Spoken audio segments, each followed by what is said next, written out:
महाराष्ट्र की सियासत में उठापटक का दौर जारी है और जो महाराष्ट्र में एनसीपी के बड़े नेता थे अजीत पवार, उन्होंने अपनी ही पार्टी के कुछ विधायकों के साथ मिलकर शिंदे गुट को मजबूत कर दिया है। अब लड़ाई जो चल रही है वो पार्टी के सिंबल को लेकर चल रही है और एनसीपी किसकी होगी इसको लेकर लड़ाई चल रही है। लेकिन महाराष्ट्र से इतर जो सियासी उठापटक हुई है उसका असर उत्तर प्रदेश, बिहार और इसके साथ हिमाचल में भी देखने को मिल रहा है। मेरे साथ अभिजीत हिंदुस्तानी है, सीधे उनसे बातचीत करते हैं।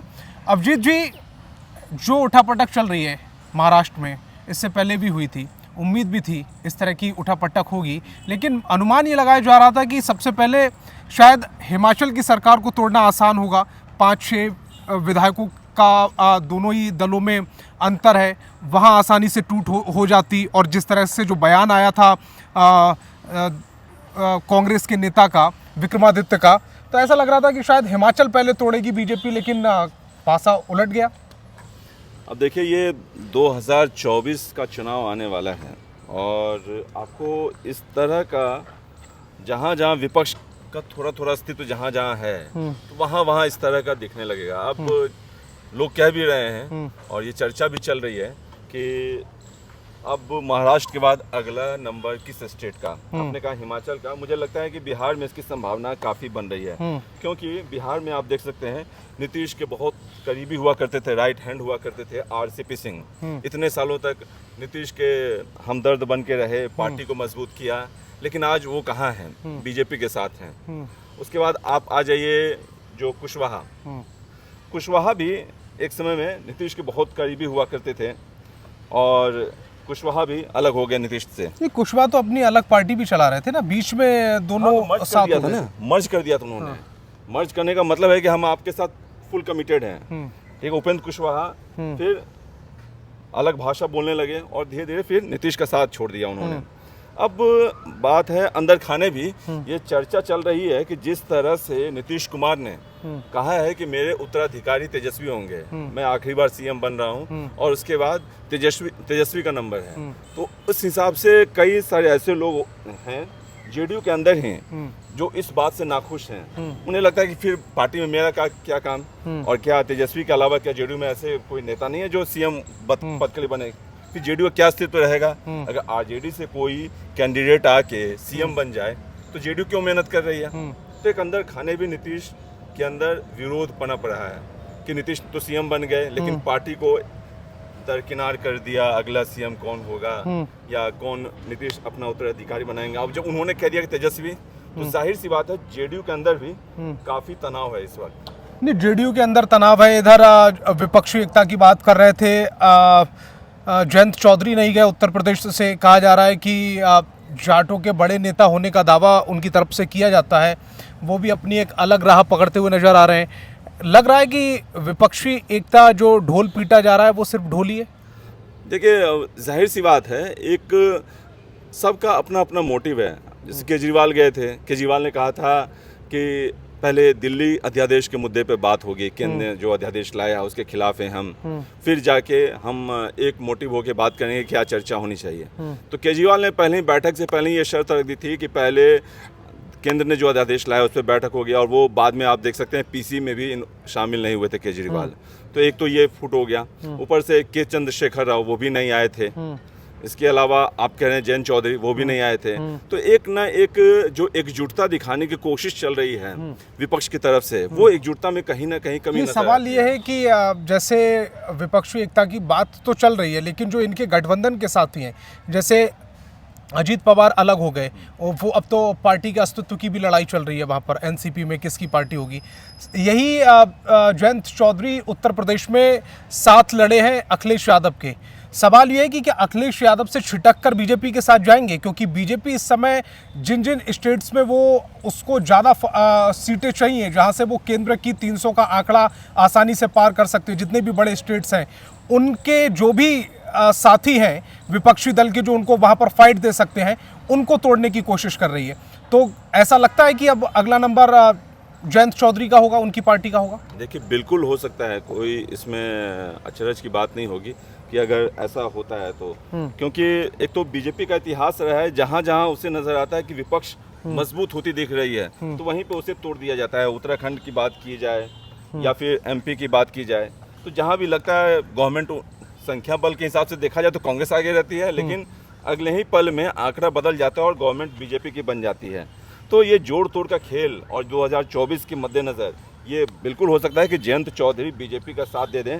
हालांकि यूपी में योगी आदित्यनाथ ने अपनी ऐसी इमेज बना रखी है कि मोदी के बाद अगर किसी का नाम आता है तो वो योगी आदित्यनाथ है, और जनता की नज़रों में भी उन्हें काफ़ी इज्जत की नज़रों से देखा जाता है। कोई भी पब्लिक आमतौर पर जो बीजेपी के खिलाफ भी क्यों ना हो, वो योगी आदित्यनाथ के खिलाफ कोई शब्द नहीं सुनना चाहता। इन्होंने जो बुलडोजर अभियान चला रखा था, अपराधियों को खत्म करने का जो अभियान चला रखा था, अपराध मुक्त उत्तर प्रदेश हो, तो इन सब चीज़ों को लेकर काफ़ी अच्छी इमेज है पब्लिक के बीच में। तो उसका फ़ायदा जो है बीजेपी को यूपी में भी मिलेगा, और अगर जयंत चौधरी आए चाहे नहीं आए तो बीजेपी को खासा नुकसान नहीं होना चाहिए। बीजेपी को कहा तो ये भी जा रहा था कि महाराष्ट्र में भी खासा नुकसान नहीं होता, अजीत जो पवार है वो टूटकर आते या ना आते, क्योंकि बीजेपी का जो कोर वोटर है वो बीजेपी के साथ रहता है। जितने भी स्टेट में अगर हार भी हुई है तो वो 1-2% का मार्जिन अगर ख़त्म कर दिया जाए तो संभवतः जितने उनके पिछली बार जितना वोटर रहा, जितने परसेंट वोट मिला उतने परसेंट रहा है। बस जब विपक्ष एकजुट हो जाता है तो कांग्रेस का जितना कम वोट रहता है उसमें ज़रूर बढ़ोतरी हुई है। एक बिहार से भी रिलेटेड एक सवाल मेरे मन में आ रहा, आपने कहा कि जेडीयू को ख़त्म करने की कोशिश कर सकती है बीजेपी, आरजेडी क्यों नहीं कर सकती? आरजेडी के पास भी अच्छा मौका है, क्योंकि अगर देखा जाए वो गठबंधन में भले ही है लेकिन वैचारिक मतभेद रहे हैं। 17 साल लड़ाई अगर जेडीयू ने की है, वो आरजेडी से लड़ाई की है, बीजेपी उनके साथ रही है, वैचारिक तौर पर समर्थन किया है बीजेपी को। ऐसा नहीं हो सकता कि अंदर खाने लालू यादव, और चूंकि उनका इतिहास भी रहा है, राजनीति के चाणक्य भी कहे जाते हैं बिहार में वो, कि वो ही जेडीयू में सेंधमारी कर दें? नहीं, ऐसा देखिए हो नहीं सकता, क्योंकि चाहे आरजेडी का भी इतिहास रहा है कि स्टार्टिंग से ही बीजेपी के खिलाफ रही है, तो उसे मालूम है कि अगर बीजेपी बिहार में अगर ज़मीन को मजबूत करनी है, अपनी ज़मीन मजबूत करनी है, तो उसे नीतीश कुमार का साथ लेना ही पड़ेगा। अगर लंबे जब नीतीश कुमार की पार्टी नहीं रहेगी तो फिर नीतीश कुमार के साथ की जरूरत ही क्या है? जो उनके विधायक हैं या जो उनका जमीनी जनादेश है वो आरजेडी के साथ चला जाएगा। जब वो अभी साथ में है, साथ में चुनाव लड़े हैं, सरकार को सपोर्ट कर रहे हैं, एक तरह से आरजेडी की विचारधारा को सपोर्ट कर रहे हैं, ये जनादेश तो फिर आरजेडी के साथ जाएगा ना।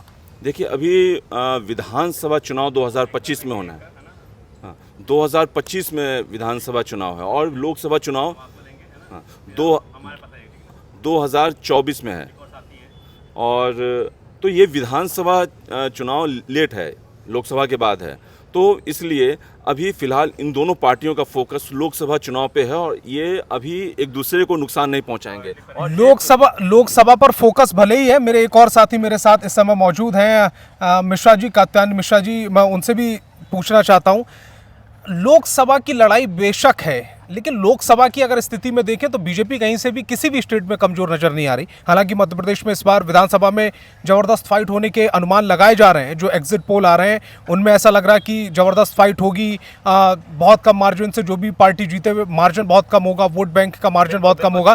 लेकिन लोकसभा में ऐसी अभी कोई समीकरण बनता हुआ नहीं दिख रहा कि मोदी गवर्नमेंट को बहुत ज्यादा नुकसान होगा। नहीं, जनता मोदी से नाराज नहीं है, कहीं से भी नाराज नहीं है। और आपने देखा होगा कि पिछली बार 2018 में बीजेपी 3 राज्य हारी थी, बावजूद इसके बीजेपी को प्रचंड बहुमत मिला था। एमपी से 29 सीटें बीजेपी ने जीती थी, उसमें से इसके अलावा बीजेपी ने झारखंड साफ कर दिया था, छत्तीसगढ़ साफ कर दिया था, राजस्थान साफ कर दिया था। तो इसका असर बहुत ज़्यादा असर पड़ने वाला। हालांकि एमपी में बीजेपी फाइट दे रही है, बीजेपी प्लस में है।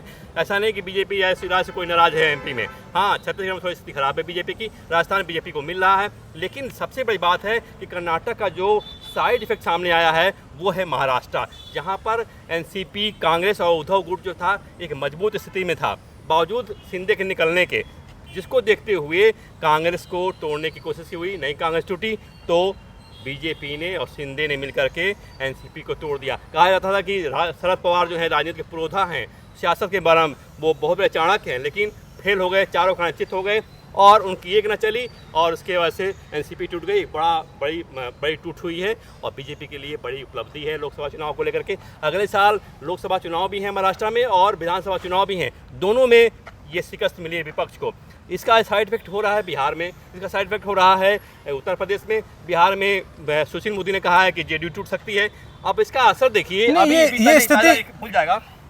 ताज़ा खबर अभी आई है कि ललन सिंह सफाई देनी पड़ी ललन सिंह को कि जेडीयू का विलय आरजेडी में नहीं होगा। आप सोच रहे हैं कितनी बड़ी बात है। वो इसलिए बोला है कि जेडीयू का विलय, क्योंकि जेडीयू के मन में जो नेता है, विधायक है, उनके मन में कहीं ना कहीं शंका है कि हो सकता है कि आरजेडी में विलय हो जाए तो हमारा अस्तित्व खत्म हो जाएगा। इसलिए सफाई देनी पड़ी ललन सिंह को कि जेडीयू का विलय आरजेडी में नहीं होगा। देखिए कितना बड़ा साइड इफेक्ट है महाराष्ट्र की सियासी हलचल का। ठीक उस तरह से रामदास आठवले ने कहा है कि यूपी में सपा टूट सकती है, तो खलबली मची है विपक्ष में। नहीं, उन्होंने कहा कि जयंत चौधरी बीजेपी के साथ जा सकते हैं। सपा टूटने की बात, वो शुरुआत में जो बात आई थी वो गलत थी। ये थी कि जयंत चौधरी हैं वो बीजेपी के साथ जा सकते हैं। लेकिन आपने बात की जेडीयू और आरजेडी की। जेडीयू का अगर विलय होता तो शायद बीजेपी से वो अलग हुए थे, तो इसी बात पर हुए थे कि वो कहीं ना कहीं जेडीयू को तोड़ने की कोशिश कर रहे थे। हालांकि आरजेडी भी दूध की धुली पार्टी नहीं है, उसको मौका मिलेगा वो तोड़ देगी। लेकिन सवाल ये है कि इससे बीजेपी को कितना फायदा होगा और कितना नुकसान होगा अगर जेडीयू आरजेडी में चली जाती है, क्योंकि दोनों एक ही साथ हैं, जहां से जेडीयू लड़ रही है वहां से आरजेडी नहीं लड़ रही है। 15 साल बीजेपी के साथ रहते हुए जेडीयू के बहुत सारे विधायक जो हैं वो कहीं ना कहीं प्रो बीजेपी हैं। उनके दिमाग में, उनके रहन सहन, उनके राजनीति करने के जो फैसले हैं उसमें प्रो बीजेपी का बू आती है। तो बीजेपी के बहुत सारे जो जेडीयू के जो बहुत सारे विधायक हैं वो नहीं चाहते हैं कि आरजेडी में जाना पड़े, क्योंकि आरजेडी में थोड़ा दबंगई है, बदमाशी है और जंगल राज उनके नाम पर एक वो पूरी तरह से अटैच है। तो वो ये चाहते हैं कि जेडीयू का आरजेडी में विलय ना हो। अगर ऐसा होता है तो जेडीयू में बगावत हो जाएगी और निश्चित रूप से यही वजह है कि सफाई देनी पड़े ललन सिंह को। इसके अलावा जो चीज़ें सामने आ रही हैं वो ये है कि सपा टूट सकती है, ऐसा नहीं सपा नहीं टूट सकती है।